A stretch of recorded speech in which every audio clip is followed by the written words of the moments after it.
አሰላሙ አለይኩም ወራህመቱላሂ ወበረካቱሁ። ውድና የተወደዳችሁ የሰዓዲ ቤተሰቦች እንዴት ናችሁ? ደህና ናችሁ ወይ? በያላችሁበት ሰላማችሁ ብዝት ብዝዝት ይበልልኝ። ዛሬ ደግሞ የወርቅ ዋጋ የምናይ ይሆናል። አብራችሁ ይቆዩ። ዛሬ ቀኑ ሐሙስ ነው፣ ሴፕቴምበር 25 12ኛ ወር 2025። የዛሬ የወርቅ ዋጋ እንግዲህ የምናየው ይሆናል።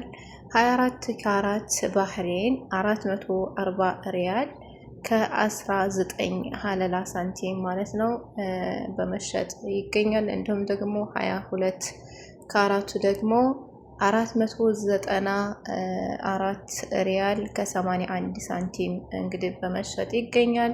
እንዲሁም ደግሞ 21 ካራት ባህሬኑ 472 ከ66 ሳንቲም በመሸጥ ላይ ይገኛል። 18 ካራቱ ደግሞ 405 ከ14 ሳንቲም በመሸጥ ይገኛል። እንዲሁም 14 ካራት 314 ሪያል ከ93 ሳንቲም በመሸጥ ይገኛል እላችኋለሁኝ። ወቅታዊ ገበያ ነው። ኢንሻአላህ እናንተ ባገኛችሁት አጋጣሚ ዞሮ ለመግዛት ሞክሩ። ያኔ ይጠቅማችኋል። ብር ቢቀመጥ ምንም ዋጋ የለውም፣ የሚወልደውም እንደገና ደግሞ የሚሰራውም ነገር የለም።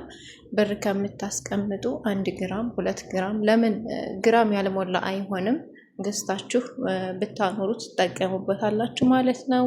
በዛ ላይ ደግሞ በጣም አዋጭና ሀሪፍ ነው እላችኋለሁኝ።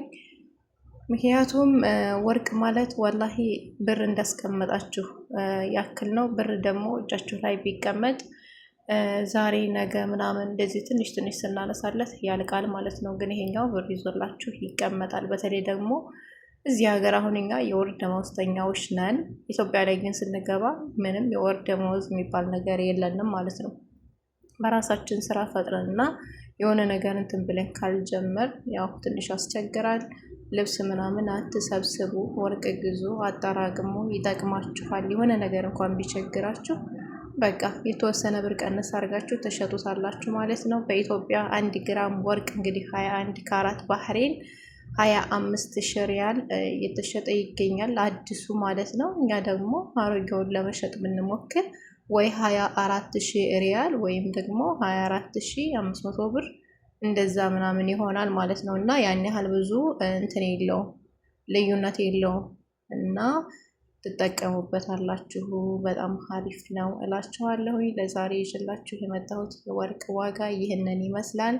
በቀጣይ ደግሞ ኢንሻአላህ ያለውን የወርቅ ዋጋ የማሳያችሁ ይሆናል ማለት ነው። እስከዚያውም ድረስ በያላችሁበት ሰላማችሁ ብዝት ብዝት ይበልልኝ። መልካም ቆይታ ይሆንላችሁ። ሰላሙ አለይኩም ወረህመቱላሂ ወበረካቱ።